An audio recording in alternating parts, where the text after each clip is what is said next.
நீங்கள் எவ்வளோ வருஷமாக போயிருக்கீங்க? நான் ஒரு 10 வருஷமாக இருக்கேன். நீங்கள் இந்த வேலையை காலகாலமாக செய்வீங்களா இல்லை நீங்கள் பண்ணுறீங்களா? காலகாலமாக எங்கள் மாமியார் செய்யணும், அதுக்கு கூட நான் செய்வேன். எந்த பூ அதிகமாக விற்கும்?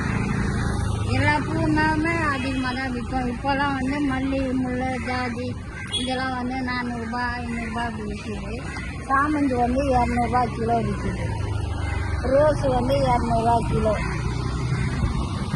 அப்புறம் கனமழை வெயில் எப்படி பூவை பாதிக்குது? மழை நாள் வந்ததுன்னா வெயில் பூ தண்ணியில் போயிடுங்க. அப்போ ரொம்ப எரியாக விளைவிக்கும். வெயில் நாள் வந்தோன்னா பூ கொஞ்சம் நிறுத்தி விற்கும்.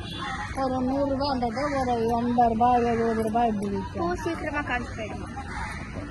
மழை நாள் வந்தால் இப்போ செடி பழுதாயிடாங்க, செத்து போயிடாங்க தண்ணியில் அடிபட்டு. வெயில் நாள் வந்தால் நல்லா இருக்கும். இந்த மழை காலம் வெயில் காலம்னா எப்படி இந்த பூக்களை பாதிக்கும்? மழை காலம் வந்தால் கொஞ்ச நேரம் உட்காருவேன், அப்புறம் வீட்டுக்கு ஓடிடுவேன். வெயில் நாள்லன்னா 8 மணி வரைக்கும் உட்காந்துருக்கேன். எந்த எந்த சீசன் எப்போ எந்த காலத்தில் எல்லாம் பூ கிடைக்கும்? சித்திரை வயசில் தான் எல்லா பூவும் கிடைக்கும். ஆனால் சாமந்தி தவிர மீதி எல்லா பூவும் கிடைக்கும்.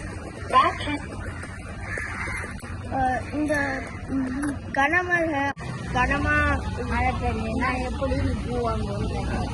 அதுக்கு தகுந்த போல் வாங்கினாலும் வீடு கூட எனக்கு ரெகுலர் வாடகை இருக்குல்ல, கட்டி வீடு கூட கொண்டு கொடுத்துருவாங்க. மழை நேரத்தில் இங்கே உட்கார மாட்டேன், உட்காந்து வியாபாரம் பண்ண மாட்டேன். வீடு வீடாக எடுத்துன்னு போய் போட்டு வந்துடுவேன்.